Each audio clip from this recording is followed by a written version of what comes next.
Esto es Lilith en CDN.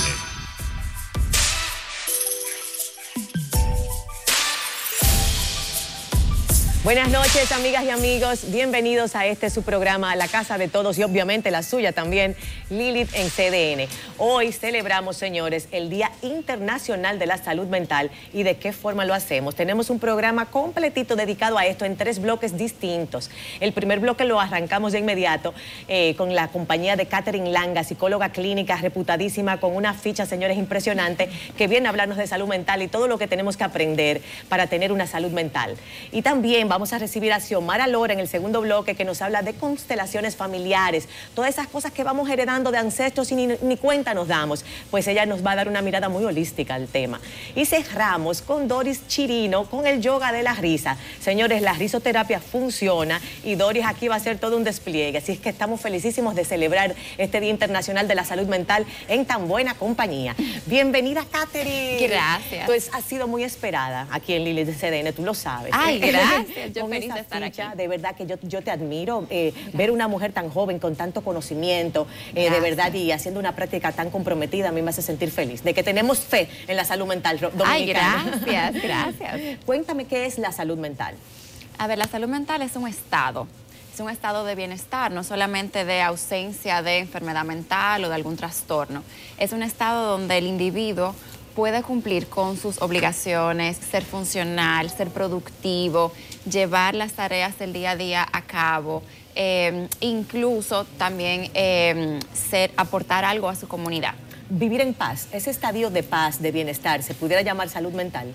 Que no Sí. tienes ningún tipo de nervios, que no te sientes ansioso, que... Bueno, lo que pasa es que hay personas que viven en paz, pero que no necesariamente están llenando ningún propósito. O sea, que quizá no son funcionales o no tienen ninguna responsabilidad. Están en un letargo pacífico. Sí, entonces la paz Sí. no es suficiente para tener buena salud mental. ¿Cuáles son los componentes, diríamos nosotros, que toda persona debe llevar a cabo para tener una salud mental o tomar en cuenta?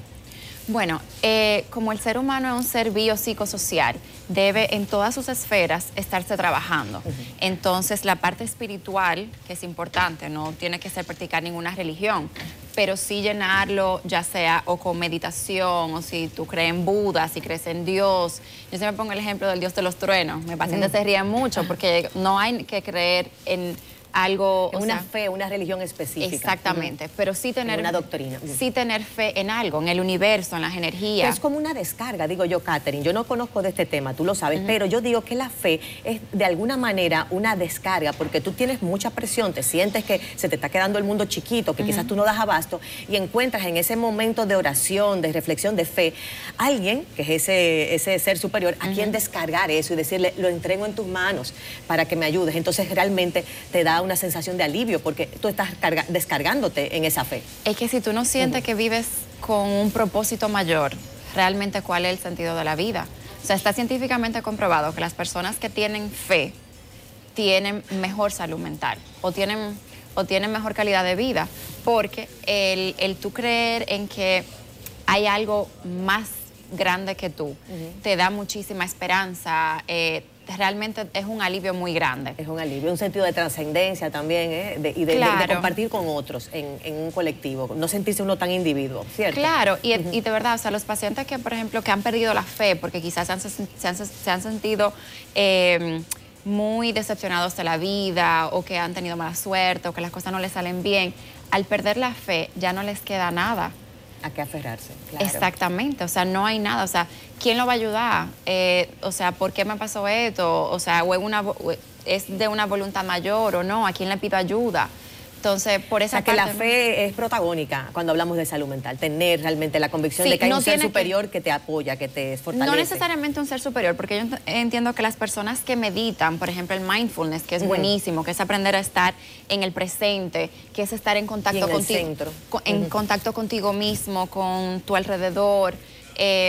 Entiendo que eso, por ejemplo, que no es necesariamente creer en un poder superior, sí ayuda. También, claro. O sea, que y es una práctica espiritual igual. Exactamente, o sea, cualquier cosa que alimente tu parte espiritual. ¿Qué otras cosas se recomiendan? Entonces, por la parte física, el ejercicio, el llevar una alimentación adecuada, que a veces, o sea, la gente dice, no, pero eso no influye tanto, pero sí, porque es una forma de autocuidado, de amor propio. Incluso, o sea, yo alimentar mi cuerpo de manera adecuada, con lo que mi cuerpo necesita, con lo que no. Y eso incluye también, por ejemplo, ir al médico, hacerme los chequeos. Por ejemplo, nosotros las mujeres que tenemos que ir al ginecólogo una vez al año, por lo menos, hacernos todo, o sea, todos nuestros estudios. Toda esa parte de... Cuidado personal, pero desde el punto de vista de salud. Exactamente, la parte fisiológica, o sea, tanto nutrición como ejercicio y seguimiento médico es una parte. La parte social también es importante, o sea, el aislarnos nos hace daño. Necesitamos interactuar con otros seres humanos. Dicen que para las mujeres esos círculos de amigas son lo más terapéutico que hay, que las mujeres que tienen amigas a quien recurrir duran más. Eso en todos los grupos de WhatsApp te llega un mensajito de esos diarios. Sí, en realidad sí, las mujeres tenemos por ese sentido una ventaja, porque las mujeres conversamos nuestras intimidades más que los hombres. Los hombres se reúnen, se beben algo, hacen un chiste, comentan algo del trabajo, pero no necesariamente intiman tanto. Claro. Entonces nosotros las mujeres tenemos ese beneficio de que al poder intimar con más facilidad, hablar de las cosas que nos están sucediendo, nuestras emociones, descargamos más. Claro, el que se queda con todo adentro obviamente se carga más, es más fuerte. Y los hombres tienden a ser más reservados, ¿cierto? Sí, y no, hay quizá un manejo menos adecuado de las emociones o de las reacciones. No es que las mujeres somos necesariamente más expertas en el área que el hombre, pero definitivamente sí nos ayuda a regularnos mejor. Qué bien. Entonces hemos hablado de la fe o alguna práctica de la parte espiritual, la parte física, la parte social, y es importante sentirnos útiles, o sea, ser productivos de alguna forma, ser funcionales, que por lo menos si yo, no es que lo ideal sería, por ejemplo, dedicarnos a las cosas que nos gustan hacer. Pero si por X razón no se puede en ese momento, pero el tú sentir que eres útil, que tienes un propósito, que estás ayudando quizá a otro ser humano o que estás... Una especie de trabajo, aunque no seas remunerado, pero sentirte que estás trabajando por algo. O claro. Sea en una fundación, sea en un trabajo particular, sea en una carrera profesional. Hasta en la casa. Un proyecto en la casa, por ejemplo, arreglar el patio. O sentir que tú tienes, o sea, alguna función dentro de la casa.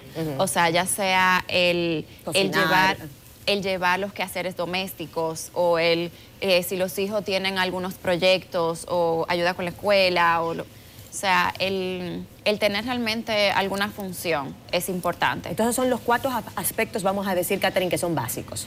Sí, yo diría también que algún hobby. Algún hobby, sí, claro. O sea, tiempo de ocio. Sí. Entiendo que también es importante. Mucha gente lo une quizás con el aspecto social, pero no necesariamente va de la mano. No, porque por ejemplo yo puedo... mi hobby es algo privado, que lo haga yo sola, claro, por ejemplo, pintar mandalas. Yo, por ejemplo, tengo un club de lectura. Yo todos los meses me reúno con mi grupo de mujeres, casualmente. Eso social también hay. Sí, exactamente, el club de lectura. Pero nosotros tenemos actividades extracurriculares, decimos. O sea, que nos reunimos, aunque no sea discutir el libro del mes, pero sí tenemos otras actividades. Entonces ahí ya sí, por ejemplo, eso puede ser social. Claro. Pero para mí, la lectura, el hablar... Tu hobby. Exacto, es un hobby. Un hobby, excelente. Tú eres muy conocedora, mejor dicho, de un área que yo encuentro que es fundamental para el bienestar y la salud mental, y es el sentido de la propia estima, el sentirte cómodo en tu piel. Como decía Jung, ustedes que son los psicólogos y saben, el pasar de la personalidad fingida a la sombra, aceptar tu sombra y sentirte igualmente valioso o valiosa. Ese estadio del ser donde tú estás libre porque te sientes un alma. ¿Cómo se logra esa autoestima? Ese ser capaz de saber que tengo debilidades, pero que ellas no me dominan a mí ni me reducen porque me siento digno. Supera que la gente, es tan sencillo el tema de la autoestima, somos nosotros los seres humanos que lo complicamos, porque la misma palabra te lo dice, autoestima, es mi amor propio. Y todo lo que la condiciona es porque la sociedad o la cultura nos dicen otras cosas, pero el ser humano nace con la capacidad de amarse a sí mismo.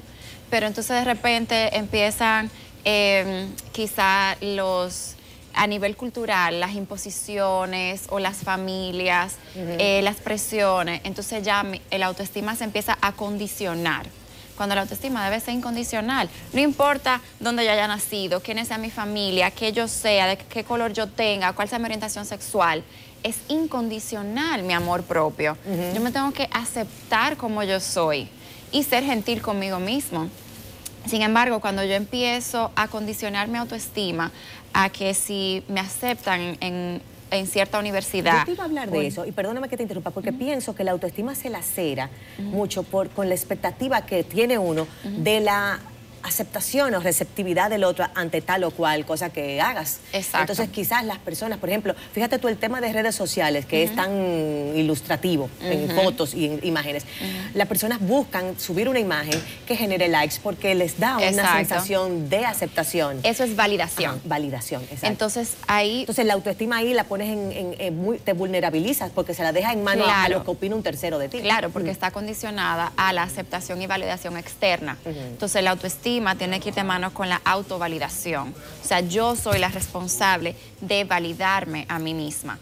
Mientras que si yo hago las cosas esperando la opinión o reacción del otro, ya inmediatamente mi amor propio o la admiración que yo pueda sentir por mí va a depender de la opinión de otro. Entonces ya no es autoestima, porque no viene de dentro, viene de fuera. Entonces, el condicionarla a esas cosas, el esperar o hacer las cosas buscando la aceptación, el amor, la aprobación del otro, la validación del otro, es lo que pone en riesgo nuestra autoestima. O sea, tenemos que prepararnos para no ser de alguna manera vulnerables a la opinión ajena, que no nos, entre comillas, que no nos importe. Que no nos afecte. Que no nos afecte. Porque yo puedo, por ejemplo, yo en mi carrera tuve mentoras y para mí era importante la opinión de ellas en mi periodo de formación, pero no necesariamente mi estado emocional dependía de esa aprobación, de la opinión de ellas, porque orientación yo sí necesitaba y son personas que yo admiro y respeto como profesionales. Entonces sí se necesitaba esa guía, necesitaba saber la opinión de qué tú crees, cómo voy a manejar este caso, me está pasando esto, eso sí, pero de ahí a que una opinión vaya a definir cómo yo pienso de mí misma, cuál es la opinión que yo tengo de mí,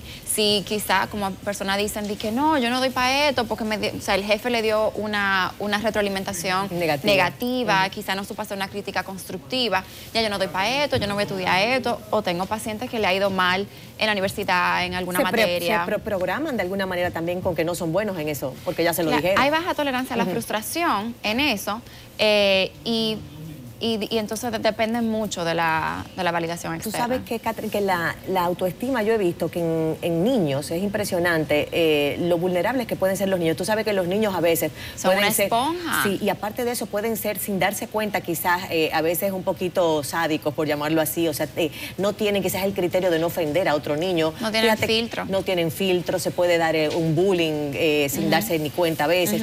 Y los niños y niñas son muy vulnerables en esas edades chiquitos. ¿Cómo se puede construir una autoestima sana de un niño o una niña? Mira, el primero que tiene una autoestima lastimada es el bully. O sea, ese que hiere al otro es el primero que está herido. Entonces, eso a veces nosotros culpamos mucho al bully, pero realmente no estamos siendo compasivos con ese ser que también está sufriendo. Porque para yo hacerte daño, algo tiene que estar sucediendo conmigo. O sea, para hacerlo con intención de hacerte daño. Claro. Entonces, yo creo que el hogar es el lugar de donde debe provenir esa seguridad y ese amor incondicional de que no importa lo que pase, nosotros te apoyamos, nosotros te amamos. O sea, para que nos enseñen a nosotros a amarnos. No importa lo que veamos en el espejo, si nos gusta, si no nos gusta, porque de repente, ay, yo estoy un poquito más gordita, más flaquita o lo que sea, pero me amo igual, me acepto igual, disfruto de mi vida igual, me siento cómoda conmigo de todas formas. Y eso viene del hogar. Entonces, la relación, por ejemplo, que tengan los padres entre ellos, aunque no sean pareja, pero la relación de cómo se comunican, cuáles son las palabras que utilizan. Si, por ejemplo, a la hora de corregir algo, yo te digo que tú estás mal, que tú eres bruto, que tú no sabes hacerlo, que déjalo que lo hago yo, o yo te enseño, o sea, yo no tengo que herirte, ni herir tu autoestima para corregirte algo, ni tengo que generalizar todo tu comportamiento o todo tu ser por un error que hayas cometido o por algo que te esté dando dificultad entender. Entonces yo creo que si desde el hogar empezamos a criar hijos con un buen sentido de amor propio y de responsabilidad a sí mismos, creo que son menos vulnerables en las escuelas o ante la presión del grupo. Y en la adultez, en la edad adulta también pueden manejar mejor esas frustraciones que la vida nos trae, porque la vida nos trae frustraciones que nos ponen a prueba. Desarrolla mejor tolerancia a la frustración. Tenemos 30 segundos para despedir. ¿Qué podemos dejar en el imaginario de toda esta teleaudiencia sobre el Día Mundial Internacional de la Salud Mental? ¿Qué exhortación le das al público? Yo invito a todo el mundo a que se dé la oportunidad, por ejemplo, de intentar un proceso terapéutico, que yo sé que muchas personas se tienen miedo a eso. Sí, tienen resistencia. Sí, entonces, y no es solamente porque estén locos, sino para explorar esa parte y ver qué ajustes pueden hacer en esas diferentes áreas que hemos conversado. O sea, que todo el mundo tiene una cita obligada a un acompañante, a un experto en conducta humana, psicólogo, lo que sea, porque verdaderamente traemos tantas cosas desde la infancia que ni cuenta nos damos y que luego en la adultez se hacen un poquito más severas. Qué importante, interesante es hacer un diagnóstico, ir haciendo los ajustes del lugar, Catherine. Exactamente. Bueno, pues muchísimas gracias a Catherine Langa de Praxis, psicóloga clínica, y verdaderamente, bueno, una cantidad de maestrías que tiene esta señora que ustedes no se imaginan, y un privilegio tenerte aquí. Seguimos con más, mantenga la sintonía, volvemos con constelaciones familiares, entendiendo un poco esos antepasados y lo que de ellos heredamos, con Xiomara Lora.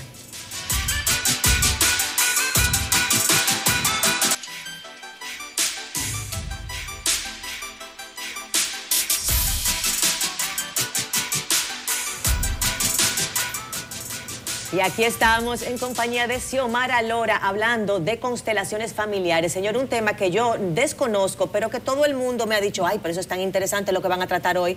Oíste, Xiomara, ya la gente sabe. Lo que sí me han dicho mucho es que tiene que ver cómo se repiten patrones de una generación a otra. El mismo patrón familiar, o sea, ese tío que bebe mucho vuelve y se repite en otra generación, o algunas conductas así, tanto desorganizadas como quizás también organizadas. Claro. Dime a ver si lo interpreté más o menos, explícame bien. No, muy buenas noches. Por supuesto, lo interpretaste sumamente bien, y es más o menos así como lo dices. Ajá. Nosotros planteamos que lo que no se resuelve en una generación, la próxima generación lo va a mostrar.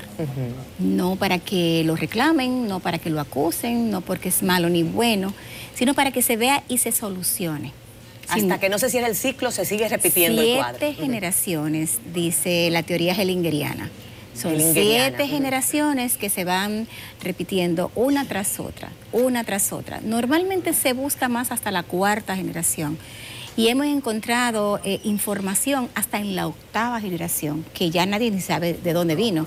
Pero cuando se configuran los casos, se ve que hay implicación. Eso es una especie de condena, Xiomara, o sea, porque estamos condenados a repetir este modelo, al menos que no curemos el origen. Pregunto, ¿por qué? No es una condena, es una información que viaja de generación en generación. O sea, cuando en un sistema nosotros planteamos que hay un alma común, hay un centro, en todo sistema hay un centro. Entonces, ese centro tiene una información como sistema, ¿verdad? Para tú pertenecer a ese sistema, tú tienes que ir acorde con lo que ese centro, ¿verdad?, tiene integrado como parte de su plan, vamos a ponerlo así. ¿Pero el centro de un sistema como la familia es una persona o no? ¿O es una energía? El centro de la familia es donde se inicia ese ciclo. Por ejemplo, si vemos nosotros los dominicanos, vamos a ponerlo muy grande. Como dominicanos, nosotros tenemos una implicación. ¿Por qué? Porque nosotros somos tríatos. O sea, tenemos una raza negra, tenemos una raza blanca y tenemos una raza que viene indígena, ¿verdad? Entonces, esas implicaciones, esas vivencias, como fuera, nosotros la tenemos integrada. Queramos o no. Ese sufrimiento taíno lo tenemos aquí en nuestra genética. Totalmente. El sufrimiento, el abuso, la esclavitud del negro, del esclavo. El racismo. El racismo, el traernos cosas nuevas de los españoles. O sea, hay mucha información dentro del sistema de la isla, del país como tal. Que más que racismo es discriminación, que me lo han enseñado expertos, que es discriminación, pero yo entiendo todo eso que es una discriminación. Entonces, eso está dentro del sistema de esta isla. Entonces, todo el que coexiste dentro de este espacio, de alguna manera está implicado. Entonces, ¿cómo lo podemos resolver? Cuando somos capaces de vernos. Ahorita te escuché hablar de la sombra y demás. Claro, si yo veo la implicación y digo, wow, pero es que yo tengo 3 informaciones coexistiendo dentro de mi cuerpo. Y si yo no la excluyo, si yo no la rechazo, más bien yo la integro de una manera ordenada en mi inconsciente, en mi alma, entonces yo puedo hacer cosas diferentes al negro, diferente al blanco, diferente al indígena. Sin prejuicios, sin Sin prejuicios. Tengo todo mi campo abierto como para yo libertad total. hacerlo como yo. Vamos a verlo, Xiomara, si se puede, en el núcleo de una familia. Tú sabes que hemos oído varias cosas. Un país como el de nosotros, que los feminicidios son realmente dramáticos, los casos, se señala que la violencia se aprende en la casa, que un padre que ha sido un abusador o una persona, tú sabes, abusador dentro de la familia, pues probablemente su hijo o puede ser un abusador o la hija puede ser una abusada, como que se va aprendiendo ese cuadro de familia conforme quien te cría. Pero también señalas tú en estas constelaciones que no necesariamente tienes que haber conocido a esa persona, no tiene que ser tu padre, quizás fue tu abuelo, y sin embargo vuelve y surge el mismo conflicto. Se ha visto en casos de alcoholismo, de adicciones, también incluso de malos comportamientos como fraudes, accesos fraudulentos y todo eso. Se ha visto que se repiten generacionalmente. ¿Cómo se repiten? Porque pertenecen al sistema. Si, por ejemplo, en una familia que hay un violador o un matador, ¿verdad? Hay violencia, dicen, bueno, es que él aprendió porque su papá era violento o porque su mamá era violenta. Bueno, pero este hombre lo metió en una buena escuela, lo metió en terapia, lo internó en un centro, hizo muchas cosas. Bueno, pues este hombre pudo salir sin matar a nadie, pero ¿qué pasa? Que cuando este hombre tiene hijos, la siguiente generación dice, oepa, aquí hubo un problema, aquí no me ven al que mató, aquí no ven al que violó, aquí lo excluyen porque ese es malo. Y ese no puede pertenecer, no, que mis hijos no se junten con ese criminal. Entonces, esa siguiente generación, que normalmente es la tercera, dice, epa, aquí estoy, aquí está el asesinato, aquí está la violación, aquí está el divorcio, aquí está la enfermedad, aquí está el fracaso, aquí está el fraude. Simplemente muestra al sistema que hay un tema que no está resuelto. ¿Cómo se resuelve ese tema? Incluyéndolo. Lo que causa el conflicto, la situación dentro de la repetición de la implicación sistémica es el reconocerlo, honrarlo e incluirlo. Como no rechazarlo, sino asumirlo. Como el Ho'oponopono. Que te amo, perdóname, lo siento y gracias. Que era un poco... El Ho'oponopono es una herramienta también que se usa para trabajar el asunto del perdón y todo lo demás. Esto es más profundo todavía porque es una situación psicológica. La teoría hellingeriana es una ciencia que se estudia en una universidad, ¿ves? Y tiene principios de escuelas del comportamiento. Es como una mezcla, ¿cierto? De muchas escuelas distintas, sí, ¿cierto? Entonces Hellinger, que es el creador de esto, unió lo que era la teoría de los sistemas de Virginia Satir, ¿verdad? Unió lo que es programación neurolingüística, un poco de lo que es terapia gestal, hipnoterapia, terapia primal, ¿verdad? ¿La hipnoterapia para regresiones? No. La hipnoterapia es para que puedas lograr la centralización. Que si tú vas a la consulta, yo logre hablarte de una manera pausada, de una manera que tú puedas entenderlo, que yo logre esa conexión de tu ser a mi ser. Entonces tú puedas abrirte sin tener que entrar a un proceso de regresión, que nosotros no trabajamos con regresión, porque partimos de esta vida, carne y hueso. Yo siempre digo, ojos abiertos, pie en la tierra, carne y hueso. La otra vida, yo no sé, eso, si es complicado, imagínate coger para atrás, es imposible. Eso es duro, entonces, esas situaciones se repiten y las constelaciones familiares que se llaman psicología de los sistemas actualmente, pues simplemente lo que aporta es un espacio para que puedan ver la implicación de los ancestros. Te damos herramientas para que tú puedas decir, oh, pero yo soy hija de un violador. Y en vez de decir, no soporto los violadores, o todos contra los violadores, presos, matados, venganza, acribillarlos, ¿verdad? Yo digo, wow, ¿qué puedo yo hacer con esto? Pues honro y respeto ese destino. Si cuando tengo un hijo le dice, mamá, ¿y qué son los violadores? Mira, mija, los violadores son personas que interfieren a otro ser humano de una manera violenta, abusiva, no es adecuado, pero ese es mi hermano, ese es mi papá, ese es mi tío, solo que yo no comparto tanto. Tuvo ese mal comportamiento, pero lo quiero igual. Lo reconozco que es mi familia. Y que lo quiero por ser mi familia, a pesar de que haya sido una mala persona, haya cometido un acto macabro, un malévolo. Familiar no está supuesto a odiar a otro miembro de la familia, porque entonces no voy a implementar en mí el amor el amor, la reconciliación, que es lo que más trabajamos nosotros. Reconciliarnos con la información. Si una persona, Xiomara, se está dando cuenta de que se están repitiendo patrones, pero no sabe la ciencia exacta de dónde viene, porque tú sabes que los ancestros no todos conocemos en detalle nuestros ancestros. Claro. Y a veces tiene quizá porque conoce de las constelaciones una idea de que está arrastrando cosas de ancestros, de generaciones anteriores, pero no sabe muy bien de quién es ni qué es. ¿Cómo se da cuenta? ¿Cómo puede ayudarse? Las constelaciones hacen configuraciones, así que se llaman realmente, configuraciones familiares. Solo que al traducir al español, del alemán al español, le pusieron constelaciones, que nada que ver con los astros, no con los ni con el esoterismo, ni con hechicería, ni con religión, ni con nada de eso. Es una ciencia, es una teoría, una filosofía de vida. Entonces, esa parte de configuración se puede hacer con personas presentes y de manera individual en el consultorio. Cuando hacemos de manera individual, utilizamos figuritas de madera, de papel, de cristal, de lo que a ti te dé tu voluntad, cualquier que representan a cada miembro de la representan cada miembro de la familia, como si estuviéramos haciendo un test proyectivo, ¿verdad? Entonces, sacamos afuera todo lo que tú entiendes que es tu familia. O lo podemos poner con plantillas, que son huellas, parecen como los calixtos, son como huellas que también pueden representar a un familiar, pueden representar empresas, pueden representar escuelas, pueden representar lo que tú vayas a trabajar. Entonces, cuando es personal, Hellinger dice que todo el que está dentro de un grupo para hacer una constelación se abre un campo fenomenológico. ¿Qué significa fenomenológico? Que todo lo que se ve con los ojos físicos se puede interpretar.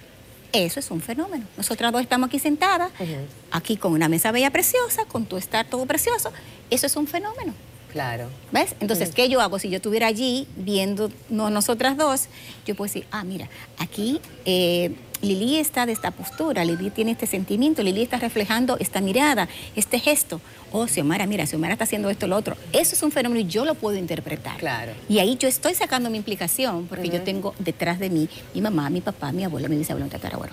Aunque yo no lo conozca, al momento de configurarlo, sale la información. Y ahí es donde la gente dice, ¿qué es esto? ¿Cómo es posible? Pero ¿cómo sale? Al momento de que esa persona interactúa con esas huellas, con esas fichas, ¿qué pasa? ¿Tiene como que le llama más la atención la ficha del padre o la ficha de la madre? O sea, es algo que se da de manera natural, vamos a decir. Por ejemplo, yo tuve un paciente, a mí me gusta decirle cliente.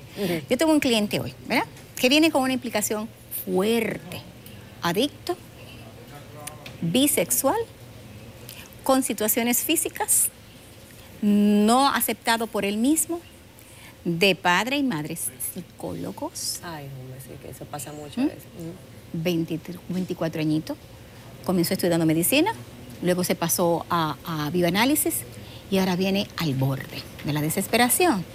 Vamos a configurarlo, no pasa nada. Entonces, cuando digo, mira, lo primero que vamos a comenzar a hacer es que tú tienes que tomar una decisión para ti. ¿Quieres hacer un cambio para ti? Así. Me gustaría verlo, le digo. Vamos a ver si es verdad que tú estás de acuerdo a verte tus sombras, por usar tu palabra, y a ver cómo tú la puedes solucionar, cómo las integra a tu luz, porque la tienes también. Entonces pusimos 2 plantillas. Una representaba la parte de la sombra o el no, y otra representaba pues su esencia, las cosas que le gustaban decir. Ser interior, que es lo más puro, que es la verdad del ser. Y la ponemos con otra plantilla. Le digo, ok, él no sabe quién es quién. Yo cojo un papelito para engañarle la mente, porque si lo pongo debajo de las plantillas, yo me quedo tranquila en mi silla. Entonces él hace así, se centra en ponerse así con sus ojos abiertos y siente su cuerpo. Pero él ve que el cuerpo, de repente, se le va por un lado y dice, doctora, pero yo como que me estoy mareando. Digo, no, tú no te estás mareando, tú tienes tu pie en la tierra y tú tienes tus ojos abiertos y tú tienes control de ti. Si te vas hacia el lado, ¿es que tú quieres irte para esa huella? Dice, sí, porque esa no me atrae. Es sin querer, es casi inconsciente que te jala. Es el cuerpo que te da la información, por eso podemos verlo, por eso es un fenómeno. Caramba, qué interesante. Es bello, Xiomara, nosotros vamos a tener que volver a hacer una constelación número 2, otra entrega, porque el tiempo nos castiga, pero esto es demasiado interesante, de verdad. Entonces él cogió y tomó su decisión. ¿Y qué destapó? No. Y ahí doctora, yo sabía, realmente yo no quiero, fui mi mamá que me mandó, yo no quiero. Entonces le dije, cuando tú quieras. Tienes que decidirlo tú. Aquí estoy. Ya ese adulto tiene 24 años. Caramba. Entonces, ese tipo de herramientas nos ayudan muchísimo. Cantidad. Y esto se aplica Y hay que abrir, en la escuela, exacto, en la empresa. En la empresa, en todas partes. Bueno, Xiomara, te vamos a hacer otra cita, ya lo sabes. A ustedes muchísimas gracias por la sintonía. Sigue investigando. Xiomara Lora, déjenme decirles, es la primera persona que trajo las constelaciones familiares al país. Es una fenómena a través de su empresa Loxim. Así es. Así es que búsquelo, googleelo ahí, porque puede tener mucha información y sigamos aprendiendo de todas estas técnicas que nos pueden enriquecer. Así es que gracias por la sintonía. Vamos a una pausa y volvemos con Yoga de la Risa y Doris Chirino. Gracias.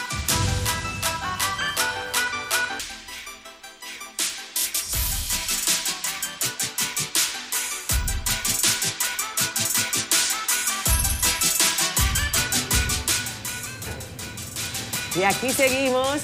Estamos en Kiyuyao, seguimos aquí con Lilith en CDN, la casa de todos, señores, y teníamos que hoy día de la salud mental, teníamos que cerrar con broche de oro con una terapia, una risoterapia. Ustedes saben que a mí me gusta sacar los dientes, como le digo a mi invitada especial, Doris Chirinos, aquí con nosotros, desde Venezuela para el mundo, y yo le digo a ella, oye Doris, que esa alegría que tenemos nosotros, eso viene de los taínos, de los arahuacos. Claro. Desde ahí es que venimos con este espíritu de risoterapia, origen. Claro, ¿no? Y que la tenemos que seguir llevando a todo el mundo se tiene que contagiar de la alegría, de la emoción de estar felices todo el tiempo, de poder reír y de ir más allá de la alegría, de la risa, que te mantiene sano, te fortalece el sistema inmune, te hace tener liberas mejores... endorfina, baja cortisol, menos estrés. Claro, es que de hecho está hecho para eso, para liberar estrés. Y por supuesto, tiene muchísimos otros beneficios a la salud. Mantiene las relaciones personales, las relaciones de pareja, las relaciones de familia, en los ambientes laborales. O sea que infinidad de beneficios tiene la risa, porque además es algo innato en los seres humanos. Claro. Cuando nosotros nacemos, ¿qué es lo primero que hacemos a las pocas semanas de haber nacido? Llorar y reír. Claro. Esa es nuestra sonrisita de ese bebé. Eso Exacto. Es increíble. Y sí, que tan no plácida. necesita que le cuente nada, ¿verdad Claro, que no? Que claro. las pocas semanas tú le sonríes y sus neuronas espejos automáticamente se activan y se ríen. Claro. Entonces ese es un poder que tenemos todos los seres humanos, lo que pasa es que lo vamos perdiendo a través del tiempo. La seriedad Claro. nos mata. Y tú Claro. sabes que tú has traído este proyecto, que se sepa que Doris lo lidera, en el país, que es la yoga, el yoga de la risa. Ahora hay beer yoga también, ¿eh? Sí. Ahí hay cantidad de yogas, pero el de la risa a mí me encantó. Cuéntame un poquito de qué se trata el yoga de la risa. Bueno, yoga de la risa nace en la India, creado por el doctor Madan Kataria en el año 1995. Él es médico y hace muchos años hizo investigaciones a través de la risoterapia de los beneficios que tenía la salud.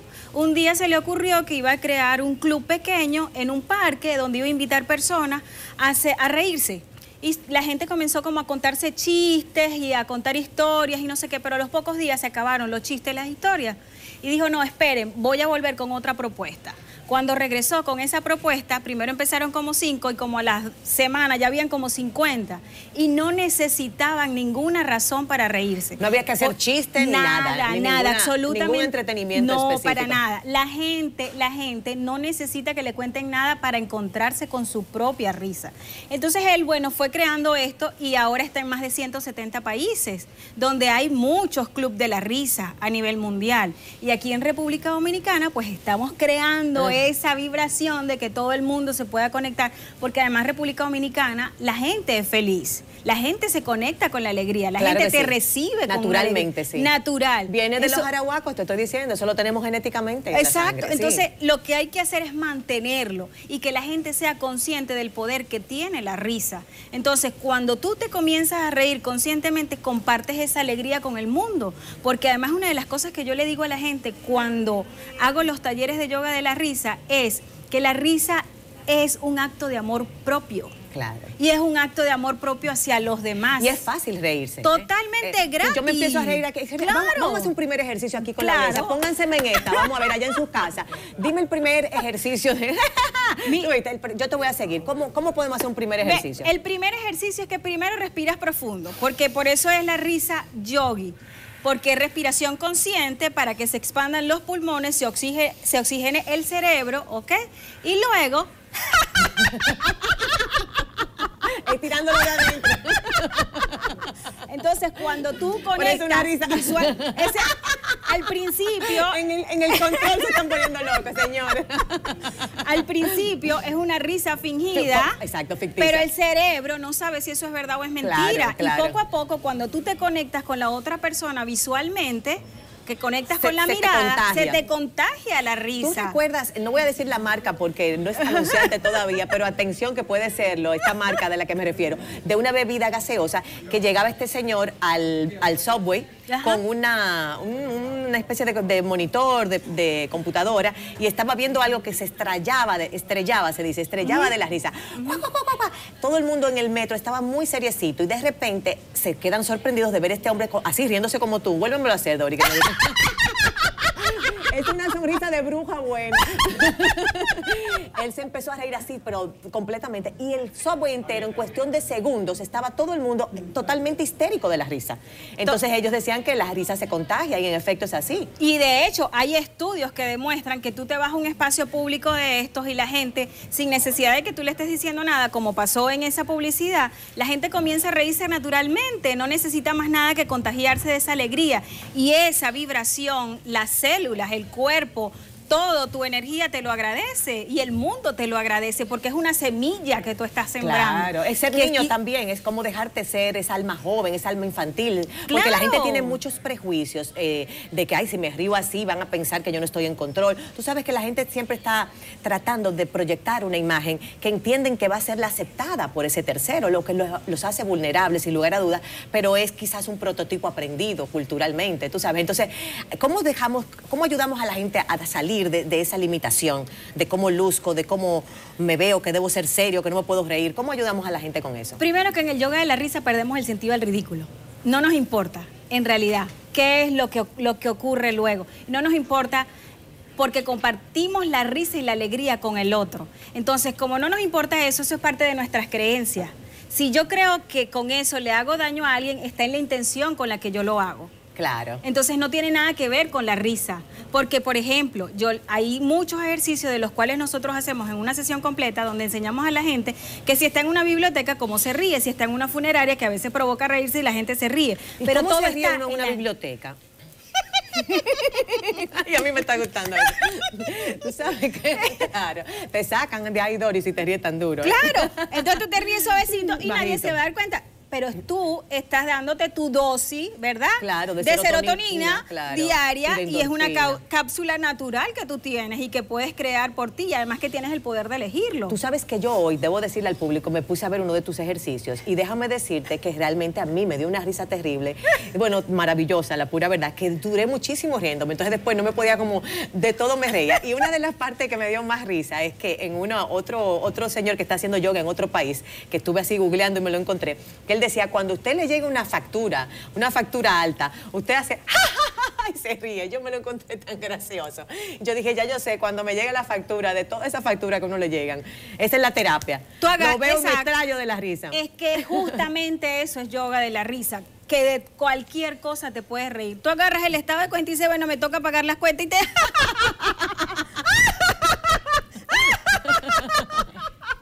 Y así, y coges el teléfono y piensas que alguien te está llamando y de repente agarras el teléfono y dices... y te comienzas a reír como si alguien te está contando algo, pero resulta que eres tú la que está iniciando ese proceso. Tú a tu esposo le has enseñado a reír, que él está aquí. Señores, un marido maravilloso que tiene Doris ahí tomándonos fotos y sacándonos lindas en esa foto, me la manda por WhatsApp. Entonces, sí. Doris, ¿tú lo has enseñado a él a reírse? Sí, sí, a mis hijas también. Ya, todo el mundo. ¿Y cuántas veces promedio tú te ríes en un día? Dios mío.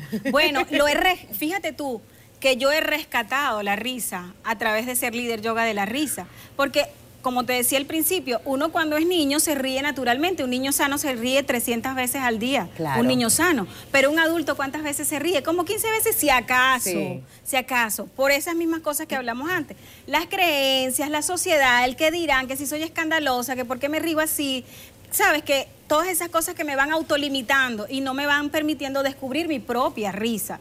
Entonces, cuando yo me reconozco en esa alegría, me río muchísimo, no me importa, me levanto y me miro en el espejo 1 minuto todos los días para salir feliz, para ver la vida de otra manera. Es una especie de hábito que tú tienes. O sea, antes de salir de la casa, tú te ves frente al espejo y empiezas y te tiras ahí tus 30 segundos, un minuto completo. 1 minuto me río. Y si voy en el carro, me voy riendo. Y si hay tráfico, me río del tráfico. Claro. Pero voy disfrutando, no me voy lamentando de que hay tráfico, que difícil, que duro, que... No, nada de eso.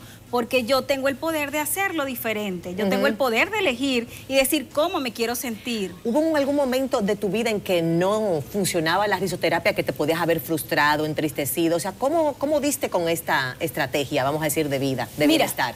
Yo pienso que la risa no oculta las emociones, te ayuda a gestionar las emociones. Te puedo contar que yo estuve en una actividad hace poco. Yo hago yoga de la risa como 3 veces por semana en diferentes sitios. Y hace poco estuve en un sitio donde me reí muchísimo y la gente se integró muy, muy bien. Y al día siguiente yo me sentía triste. Entonces, quiere decir que la risa me ayudó a gestionar esa tristeza y lo que hice fue permitir que eso ocurriera. Lloras, si te sientes triste. Claro. O sea, lo que hay es que dejarse sentir las emociones. Exacto, si estás triste, llores y trata de después de darte tu reidita. Exacto, para compensar. y fluir con esa Claro. emoción, permitirte eso, porque es esto el ejercicio que vas a hacer. Permitir que la risa surja y que las otras emociones también las vivas como tal. Entonces, como la disfrutas, pero no quiere decir que la vas a ocultar a través de la risa. Y no quiere decir que la risa oculte las emociones o las situaciones que tú tengas en la vida. Todos tenemos situaciones. Pero al oxigenarte el cerebro, hacerte sentir mejor, quizás La te ayuda a percepción. buscar nuevas soluciones al mismo problema. Exacto, se te abre un mundo de posibilidades, tu percepción hacia la vida va a ser otra, tienes otra mirada. Bueno, lo que te molestaba antes ya no te molesta tanto. ¿Por qué? Porque tú misma te has autogestionado, tú misma te has autogenerado tu propia alegría y tu propia risa. Entonces no hace falta decir, bueno, vivo en esta situación y me tengo que meter ahí. No, yo puedo ayudar. Sí, al principio me costó integrarlo, pero cuando comencé a reconocerme dentro de mi propia alegría, fue como que se abrió un campo increíble de posibilidades. Al final somos como digo yo, una máquina. Entonces, si tenemos mucho cortisol, el cerebro no se oxigena y no pensamos bien. El mismo problema está ahí, pero si tú logras bajar el nivel de cortisol y subir el de serotonina, el de endorfina a través de la risa, pues ya tienes más oxígeno y puedes pensar mejor ante ese problema. Es más, buscar una solución más potable, ¿cierto? 5 minutos de risa todos los días, conscientemente, liberas endorfinas y te liberas del estrés que puedas tener. 5 minutos. Y se debe hacer 5 corridos, no aguanta nadie, le da una cosa mala. Tienen que ser así, espaciados. Sí, te puedes reír durante todo el día, te lo digo. Mira, hay una persona que fue uno de los investigadores que llegó, inclusive hizo un libro, que sufría de una enfermedad que era como fibromialgia, pero era en la columna vertebral, que no lo dejaba dormir, que era muy difícil para él dormir. Descubrió la risa terapéutica, comenzó a buscar tiras cómicas, él se deprimió, pensaba que se iba a morir porque no podía dormir. Cuando descubrió la risa terapéutica, comenzó a escuchar cuentos, chistes y no sé qué, y se conectó con eso. Y se dio cuenta que 10 minutos diarios de risa lo dejaban dormir 2 horas. Bueno, el último ejercicio, porque nos dicen que esto se fue. Vamos a ver cómo despedimos a esta audiencia. Bueno, vamos a levantarnos. Brevemente, porque estos son 5 segundos que tenemos. Ay, director, no me mate. Bueno, pero vamos a conectarnos de ser a ser, Ok. porque esa es la integración. Como niñas también que somos, nos integramos. Entonces vamos a hacer la risa de corazón a corazón. Ok. Ok, ¿nos vemos? Atiendan aquí.